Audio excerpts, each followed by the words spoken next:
السلام علیکم معزز سامعین، welcome to my channel voice of Mona. ہماری آج کی اسٹوری کا نام ہے سیاہ نصیب۔ گرمیوں کے دن تھے، ثریا اسکول سے واپس آئی تو دونوں بچے ابھی تک اسکول سے گھر نہیں آئے تھے۔ وہ راستے میں اترنے ہی لگی تھی کہ بس نہیں رکی۔ وہ بہت تھکی ہوئی تھی۔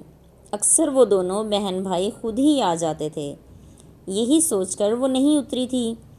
اب پریشان ہو رہی تھی۔ پرس گھر رکھ کر وہ پھر واپس بس اسٹاپ کی طرف چل پڑی۔ وہ کہیں دور دور تک نظر نہیں آ رہے تھے۔ دل گھبرا رہا تھا، ابھی بہت چھوٹے تھے۔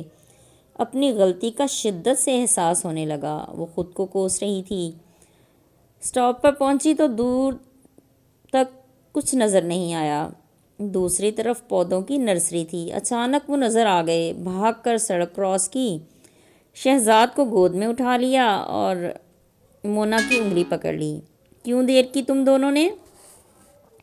گاڑی نہیں ملی، کسی نے نہیں بٹھایا تو پیدل چل کے آئے ہیں۔ دھوپ تھی بہت، اس لیے نرسری میں چلے گئے۔ چھاؤں کے لیے پیاس بھی لگ رہی تھی۔ دونوں بوٹلز خالی ہو گئی تھیں۔ کسی نے پانی بھی نہیں دیا۔ نرسری والے انکل نے بھی نہیں دیا۔ وہ انہیں لیے گھر پہنچی، دونوں کو چینج کروایا، پھر تینوں نے اکٹھے کھانا کھایا۔ یہ ان کی ٹوٹل فیملی تھی۔ ثریا نے پھر دونوں کی ٹانگوں کو دبایا۔ شام تک دونوں کو ہی بخار ہو چکا تھا۔ صبح اسے جاب پر بھی جانا تھا۔ دونوں کو بھاگم بھاگ ڈاکٹر کے پاس لے گئی، میڈیسن دلوائی، خود سے عہد کر لیا کہ کچھ بھی ہو آئندہ سے ایسی غفلت نہیں کرے گی۔ اسکول کافی دور تھا، گھر سے 4-5 بس اسٹاپ پیچھے۔ صبح تک دونوں کا بخار تو اتر گیا۔ انہیں اسکول خود چھوڑ کر وہ پھر جاب پر گئی۔ اس کی زندگی مشکل تھی، مرد کا ساتھ نہیں تھا اس کے ساتھ۔ اکیلی عورت، دونوں بچے اور گھر باہر سب خود ہی دیکھتی تھی۔ وہ بہت اسٹرانگ عورت تھی، بچے بھی بہت اسٹرانگ تھے۔ وہ جانتے تھے کہ ان کی ماں ہی ان کا واحد سہارا ہے۔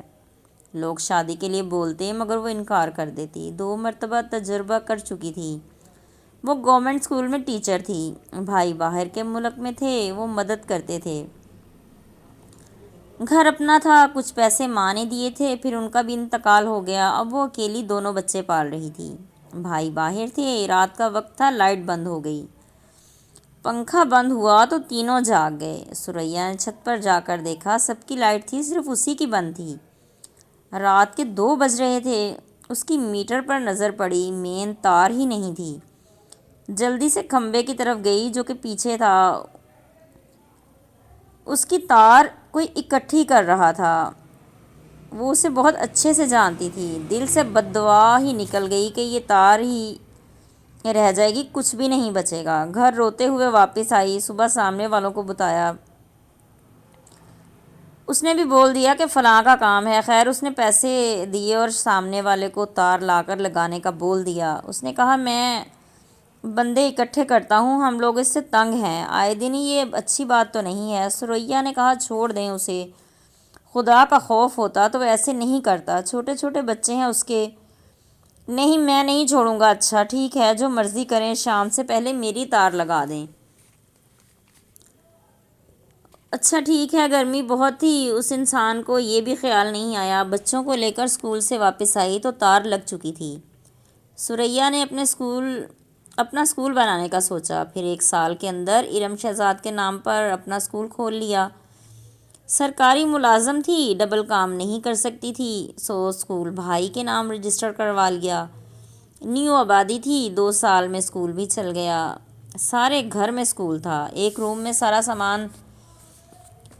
سامان رکھا، تعداد بڑھنے لگی، 6 ٹیچرز بھی ہائر کر چکی تھی۔ وہ خود جاب پر جاتی، اسکول وہ سنبھالتی۔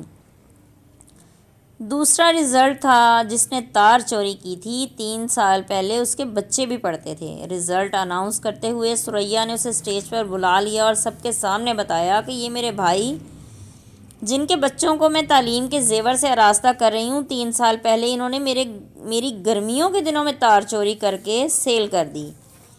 وہ شرمندہ ہوا لیکن مانا نہیں۔ آپ کو غلط فہمی ہوئی ہے میڈم صاحب۔ نہیں، مجھے کوئی غلط فہمی نہیں ہوئی بھائی۔ خیر اب لوگوں کو تو پتہ ہے آپ کے متعلق۔ جی لوگ جھوٹ بولتے ہیں۔ ثریا حیران ہو رہی تھی کہ کس قدر ڈھیٹ انسان ہے، منہ پر ہی جھوٹ بولے جا رہا ہے۔ اب تو کافی آبادی ہو چکی تھی، پہلے آبادی کم تھی اور چوری چکاری بھی زیادہ تھی۔ ثریا کے پاس پسٹل بھی تھا جو اس نے اپنی حفاظت کے لیے رکھا ہوا تھا۔ رزلٹ کے بعد وہ رات کو اپنی بیوی کے ساتھ آیا اور یقین دلایا کہ میں نے چوری نہیں کی، پھر بھی آپ یہ پیسے رکھ لیں، میں آپ کا نقصان بھر دیتا ہوں، مگر آئندہ اس طرح کسی کو نہیں بتائیے گا۔ ٹھیک ہے، نہیں بتاتی۔ پھر دوبارہ ثریا نے کبھی ذکر نہیں کیا۔ ویسے بھی وہ سوچ رہی تھی غلطی کی سب کے سامنے بتا کر۔ پھر پتہ چلا وہ اسکول کے بچوں کے والدین کو اس کے خلاف بھڑکانے لگا تھا۔ کافی بچے اسکول چھوڑ کر چلے گئے۔ ٹیچرز نے ذکر کیا تو اسے پتہ چلا۔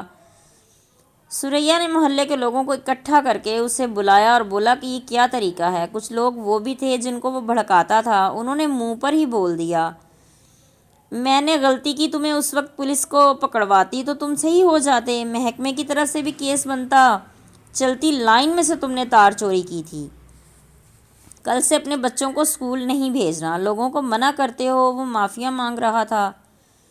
دوسرے دن ثریا کا کزن آیا، اس نے بتایا کہ جس نے تمہاری تار چوری کی تھی وہ فلاں تھانے میں بند ہے، اس نے ڈکیتی کی ہے۔ ابھی وہ بات کر ہی رہے تھے کہ گلی میں شور ہوا۔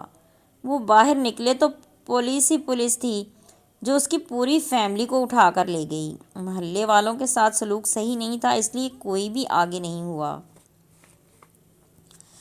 پھر پتہ چلا کہ قتل میں بھی ملوث ہے۔ خیر کیس چلا، اسے سزا ہو گئی۔ اس کی بیوی کو بہت مشکلات کا سامنا کرنا پڑا، اس کے بچوں کی تعلیم بھی بند ہو گئی، وہ سلائی کر کے گزارا کرنے لگی۔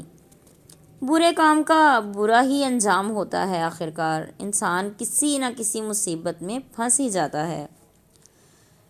وہ خود تو گیا، پوری فیملی کو ذلیل کر گیا۔ بیوی رات دن روتی، محنت مشقت سے بچے پال رہی تھی۔ ثریا کا اسکول چل رہا تھا، اب 500 کے قریب بچے ہو چکے تھے، اسکول کے کام بھی بڑھ گئے تھے، اسٹاف بھی زیادہ ہو گیا تھا۔ رات کو بچوں کو ٹیوشن پڑھاتی۔ حالات تو اچھے تھے پر وہ اسٹرگلر تھی اور بہت محنت کر رہی تھی۔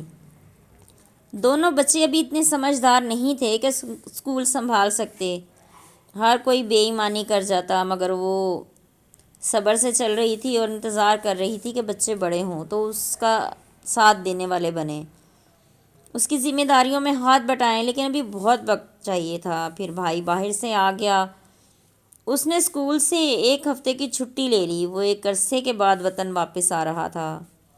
ثریا نے چھٹی کی تو اسکول پر بھی دھیان دیا، کافی کچھ صحیح کرنے والا تھا، کچھ ٹیچرز اور ہائر کیں تاکہ اسکول پر توجہ دے سکیں۔ اس کی قسمت اچھی تھی، اسکول چل گیا۔ یہ حاسدین بھی بہت ہوتے ہیں، کسی نے اسکول پر چھاپا پڑوا دیا، لیکن اس دن اس کا بھائی وہیں تھا، وہ خود ڈیوٹی پر تھی، وہ سمجھدار تھا، اس نے سب سنبھال لیا، لیکن پھر بھی ثریا کو جاب سے ٹرمینیٹ کر دیا گیا۔ اس کی انکوائری ہونی تھی، وہ بہت پریشان تھی، اکیلے گھر، بچے پالنا، اسکول اس کی انکم کا ذریعہ تھا۔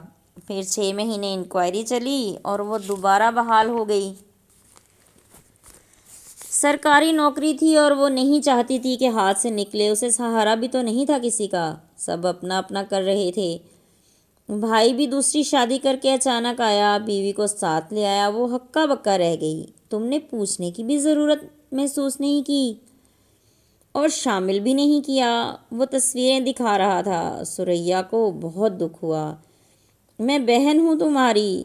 پھر وہ معافی مانگنے لگا، بہن تھی خاموش ہو گئی، شادی بھی جاہل سی عورت سے کی تھی، خیر اسے اس کے پاس چھوڑ کر وہ واپس چلا گیا۔ کافی دن وہ رہی، پھر ثریا نے اس کے میکے بھجوا دیا اسے، وہاں جا کر اس نے بھائی کو پھر ثریا کے خلاف کر دیا۔ کافی عرصہ ان کی ناراضگی رہی، پھر بہن بھائی تھے، آخر صلح ہو گئی۔